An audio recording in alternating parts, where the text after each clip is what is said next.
Essas variações, elas, na verdade, elas são tipos de reprodução. Mas os fungos, eles se especializaram em produzir organismos para conseguir fazer com que a geração seguinte aconteça. Então, no sistema reprodutivo, que é no slide 20, o sistema reprodutivo, aí aqui tem a definição de reprodução, que é a produção de novos indivíduos com as mesmas características da espécie que deu origem. Então, essa reprodução, ela pode ser relativamente simples, a gente vai ver os tipos, e ela pode ser mais complexa. Então, a mais complexa é a reprodução sexuada, que precisa de estruturas que funcionem como gametas, e a reprodução assexuada, que é uma variação das estruturas, mas os esporos, eles são esporos produzidos por mitose, enquanto que na reprodução sexuada, os esporos são produzidos por meiose. A gente vai ver um pouco disso. Aí, qual é o objetivo? Formar esporos. Naquela parte, naqueles slides acima, vocês viram estruturas que funcionam como esporos. A gente também chama eles de esporos, mas, na verdade, eles são só uma modificação do micélio. Esses esporos, eles podem variar de tamanho, de formato, de superfície. Alguns autores, antes, eles tentaram ver se conseguiu identificar os fungos pelo formato dos esporos, mas tem muito esporo redondinho. É uma bolinha muito pequenininha, que eu digo sempre que não tem cara de nada, você sabe que é um esporo de fungo, mas você não sabe de quem é o fungo. Quando o esporo é grande, tem um formato característico, fica mais fácil de você identificar quem é. Esses esporos, a grande maioria deles é imóvel, e eles normalmente que dão a cor do micélio. Os esporos que têm cor. O micélio normalmente não tem cor, ou às vezes a cor é amarronzada. Os esporos móveis são característicos do zoósporo, que é um esporo móvel que tem um flagelo que ele nada procurando seu próprio alimento. Esse esporo é assexuado e é formado no zoosporângio. Os imóveis, que é a grande maioria dos fungos, eles, dependendo da estrutura que eles formam, dependendo da complexidade, para se facilitar o entendimento, porque o homem normalmente ele dá nome, denomina as coisas justamente para facilitar o entendimento, esses esporos eles foram recebendo denominações. Então, hoje a gente já sabe, por exemplo, que um esporangiosporo, quando eu ouço o termo esporangiosporo, eu já sei que ele pertence a determinado grupo de fungo. Conídeo pertence a um outro grupo de fungo. Ascosporo, então, as denominações dos esporos, quem trabalha na micologia, você já sabe de onde vem esse esporo, se esse esporo é de origem sexuada ou assexuada. Então, a gente vai ver alguns exemplos aqui no slide 22, onde vocês vão ver esporo muito pequenininho, as bolinhas, que é uma característica desse gênero aqui, que é o Aspergillus. Então, o Aspergillus, ele produz uma grande quantidade de esporos muito pequenos. O grupo onde ele está taxonomicamente, os esporos são chamados de conídeos, e aqui você tem o microconídeo. Esse outro aqui, que é o Microsporum canis, ele produz esporos grandes, que são macroconídeos, e aí você consegue ver as septações, as divisões que tem dentro. Então, normalmente, quando eles são grandes, assim, eles têm formatos característicos, quantidade de células dentro, isso facilita a identificação dos fungos. Então, os tipos de reprodução, a gente vai ver a reprodução assexuada, que é a mais comum que você encontra, principalmente nos fungos inferiores, que essa reprodução assexuada, como está aqui no slide 23, essa reprodução assexuada, ela é simplesmente uma transformação de estruturas somáticas, sem troca de fases nucleares, fusão de núcleos, e aí você tem, na verdade, você tem esporos produzidos por mitose. Tem alguns fungos que desenvolvem um mecanismo que é parecido com a reprodução sexuada, mas esses esporos, eles são produzidos. Qual é a importância disso para a espécie? Eles são produzidos várias vezes ao ano, eles são produzidos de maneira muito rápida, muito mais que da reprodução sexuada. A grande quantidade de esporos que são produzidos, a maioria se perde, porque alguns têm defeitos genéticos, não germinam, mas eles servem de nutrientes para outros animais e depois se degradam, voltam para as plantas. Mas o único esporo os poucos esporos que conseguem sobreviver, eles perpetuam a geração seguinte. Então, eles são produzidos na geração seguinte. Aqui tem, no slide 24, você vê, aqui tem alguns tipos de reprodução sexuada que podem acontecer nos fungos.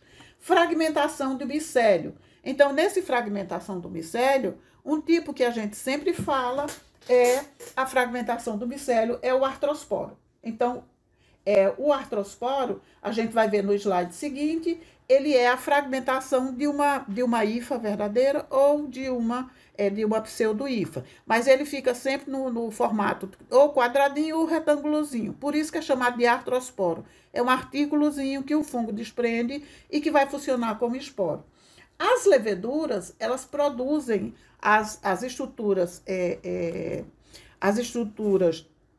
ovaladas ou redondas, elas produzem um broto e esse broto, as organelas, elas vão se dividir dentro, uma parte fica na célula mãe, outra fica na célula filha, e aí elas vão se multiplicando e vão produzindo esses brotos ou gemas. Se a levedura ela consegue produzir cadeias, que são o pseudomicélio, que algumas podem produzir e outras não. Então, mas todas elas vão nesse tipo de reprodução que a gente chama de gemulação ou brotamento.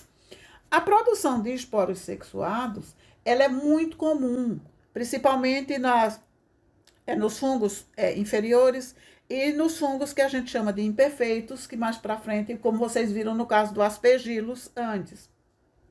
Na verdade, o micélio, ele sofre diferenciação de estruturas vegetativas, eles formam estruturas que são diferentes do resto da hifa, que são os esporóforos, que também recebem denominação de acordo com a forma, com a complexidade, e aí eles vão produzir os esporos.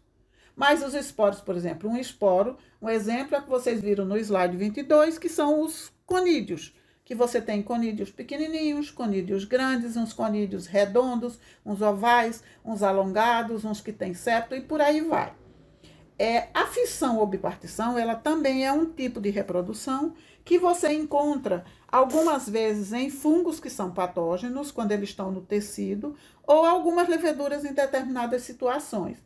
Enquanto a gemação é você formar um broto e as organelas se esticarem e se dividirem, no caso da bipartição, a gente vai ver lâmina ali, no caso da bipartição, você tem a formação de uma parede celular, ela se invagina para dentro da célula e às vezes você tem uma mesma célula se dividiu em duas ou em três.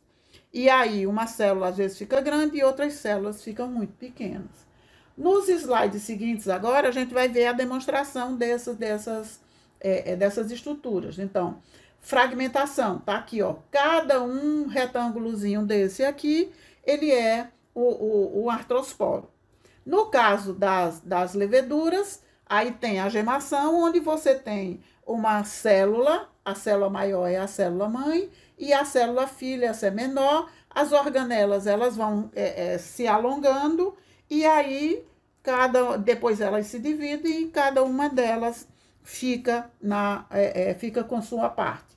Terminou a reprodução, a parede se fecha, mas algumas leveduras elas ficam presas pela parede, por isso que isso é chamado de pseudo-hifa. Os outros tipos de reprodução sexuada, por exemplo, produção de esporos. Eles formam estruturas reprodutivas, que nesse caso aqui, essa estrutura é chamada de conidióforo, porque vai formar conídeos, aqui dentro tem umas células, e elas vão produzindo pequenas bolinhas, e essas bolinhas são os esporos, que são chamados de conídeos. Esse fungo aqui é um penicillium, porque o formato dele, ele parece um pequeno pincel. Então, as denominações dos fungos, normalmente eles recebem essas denominações de acordo com a semelhança com que eles têm, com que já existe na natureza. O homem foi renomeando, e aí nesse caso o penicillium, porque parece, a estrutura reprodutiva dele parece com um pincel. A bipartição, ou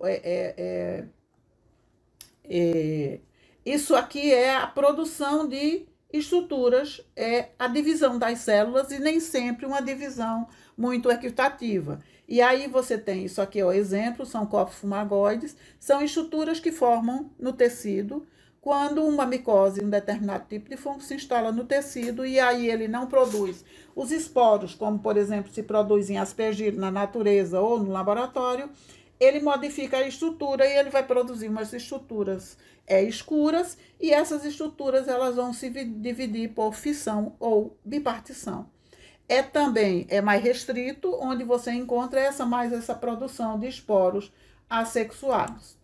A reprodução, que é mais evoluída e que é mais aonde as características genéticas se mantêm mais, é a reprodução sexuada, que nesse caso envolve estruturas que vão funcionar como gametas. Então, é fusão de núcleos diferenciados. O núcleo é uma célula que tem o núcleo masculino e outro que tem o feminino, eles vão se unir e aí eles vão produzir, depois das etapas que passa a reprodução sexuada, eles vão produzir esporos melhores, esporos meióticos. Aí, as etapas que envolvem isso aqui é a fecundação, porque você tem o gametângio feminino, que ele tem que encontrar o gametângio masculino, e aí eles ou eles trocam célula, ou eles viram uma célula só, o conteúdo do masculino passa para o feminino, e aí você tem. Mas nisso, o que é importante na reprodução sexuada é a observação dessas etapas das fases da reprodução sexuada. Então, são 3 etapas. Isso aqui são etapas, etapas que, se você for olhar direitinho, elas têm todas aquelas etapas que você tem na reprodução de organismos superiores. Mas aqui a gente vai ver as etapas por cima. Então, o que acontece? Quando as células, quando os gametas se encontram, eles se fundem, aí você tem o que é chamado de plasmogamia, que é a fusão do protoplasma, aonde mistura o conteúdo do masculino com o feminino. O que acontece? Nos fungos inferiores, essa fusão dos núcleos, ela acontece logo em seguida porque ele não tem produção de estruturas muito elaboradas. Aí isso aqui que a gente chama é cariogamia. Cário vem de núcleo, então é a fusão dos núcleos. E a etapa seguinte, que é a última, que pode acontecer logo em seguida ou demorar, é a chamada de meiose, que é a divisão reducional, para que esses esporos cheguem à haploidia. Então, o número de cromossomos é N. E aí, isso você tem as etapas. Primeira divisão meiótica, segunda divisão meiótica, até esses núcleos chegarem a só ter um N de cromossomo, mas eles são melhores geneticamente porque eles fundiram e trocaram informação do que veio do masculino e que veio do feminino. E aí, nos fungos mais avançados, evoluídos, por exemplo, em Basidiomycota, no cogumelo, se isso acontecer logo em seguida, ele vai produzir pouco esporo. Então, qual é o objetivo do fungo? Produzir muito esporo. Aí, o que acontece?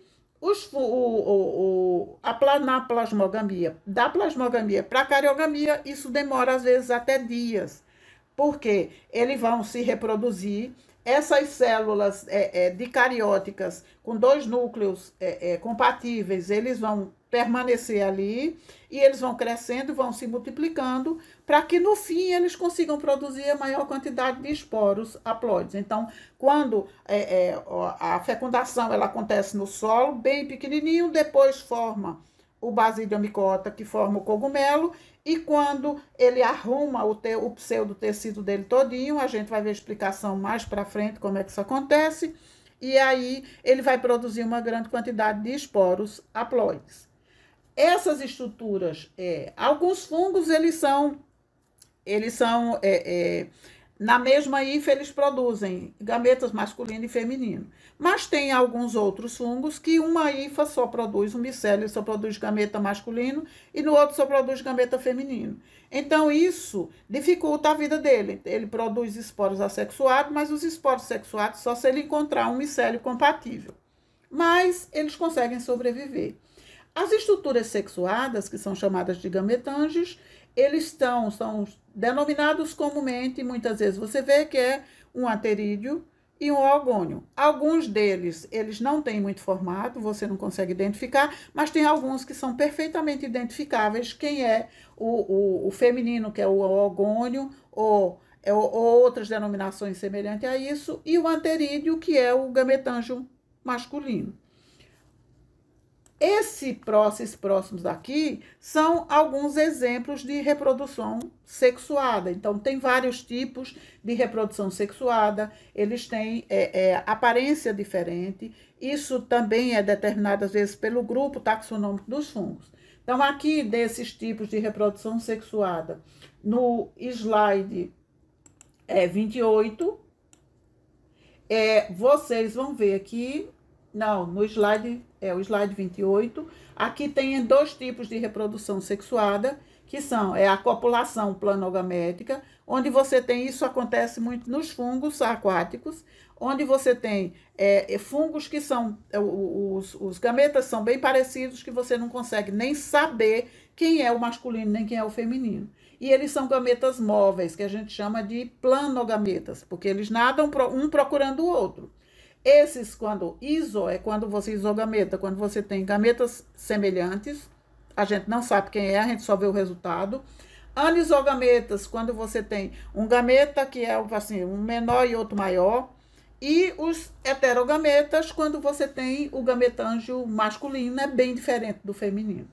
Um outro tipo é o contato gametangial, são protoplastos indiferenciados, mas aí quando eles se encontram, eles se fusionam e você normalmente também vê o resultado disso. Aqui no slide 29, você vai ver uma reprodução sexuada de uma copulação planogamétrica. Então, tem alguns exemplos aqui que eu vou mostrando para vocês. Tá aqui, ó, os zoósporos. Esses zoósporos, eles têm, esse aqui é um exemplo de isogameta. Eu não sei quem é o gametângio masculino, nem quem é o gameta masculino, nem quem é o feminino. O que é que eu vou ver depois? A produção de um esporo lá mais na frente, que a gente chama de esporo de resistência, é a fusão desse, e depois ele vai germinar e vai produzir um gametângio assexuado, mas os esporos que vêm dali, eles são esporos de origem sexuada. É um negócio meio complicado, mas vocês vão ver a explicação disso quando chegarem os grupamentos disso lá. Outros tipos de reprodução sexuada é a copulação gametangial, que é a fusão de todo o conteúdo do masculino e feminino. São duas células que viram uma só. Espermatização. Você encontra isso muito em fungos superiores, porque as estruturas de reprodução sexuada femininas, elas ficam imóveis, e as estruturas masculinas são chamadas de espermáceos, elas são pequenininhas. O vento leva as condições, encosta lá na estrutura feminina, e aí ele joga o conteúdo para dentro da célula feminina e a reprodução tem. Nós encontramos muito na natureza essa que a gente chama de somatogamia, que soma quer dizer micélio. E aí esses micélios, a gente também não sabe o que tem, esses micélios, eles se unem. E aí, depois você vê a evidência da reprodução sexuada quando tem. Eu vou mostrar para vocês aqui no slide 31, isso aqui, ó, um exemplo de copulação gametangial, onde você tem gametângios que você não sabe quem são, nem é o masculino nem o feminino, mas esse caso aqui é um pouco diferente dos outros, por quê? Porque o conteúdo das duas células, dos dois gametas, eles, em vez de um gameta passar para o outro, não, eles formam uma terceira célula, e essa terceira célula aqui nesse caso aqui, é chamado de zigosporo. Então, esses gametângios aqui, eles ficam só segurando essa célula, que é a célula fértil, até ela amadurecer e depois ela poder germinar para produzir esporos mais para frente. No 32, está aqui um exemplo de somatogamia. Isso aqui é nos fungos inferiores, que são os fungos aquáticos, os zoósporos, está vendo aqui, ó, o flagelo, o zoósporo com flagelo, mas esses zoósporos, se eles forem compatíveis, olha, eles germinarem num local perto um do outro, os rizóides, está aqui os rizóides, que é para a nutrição do fungo, eles podem se encontrar, e aí o que vai acontecer? Ele vai produzir esporos assexuados nos gametângios, nos osporângios, mas ele também vai produzir um esporo de resistência que é oriundo da reprodução sexuada. Isso na natureza, normalmente a gente não consegue encontrar muito, mas você, às vezes, você vê no laboratório, às vezes a gente vê o esporo de resistência, mas a gente não sabe exatamente como é que ele se formou. Ele está ali, mas você não sabe direito como é que ele se formou, certo? Então, aqui tem esses exemplos que a gente vai ver repetido em algumas das aulas que são especificamente para cada um filo que vocês vão ver.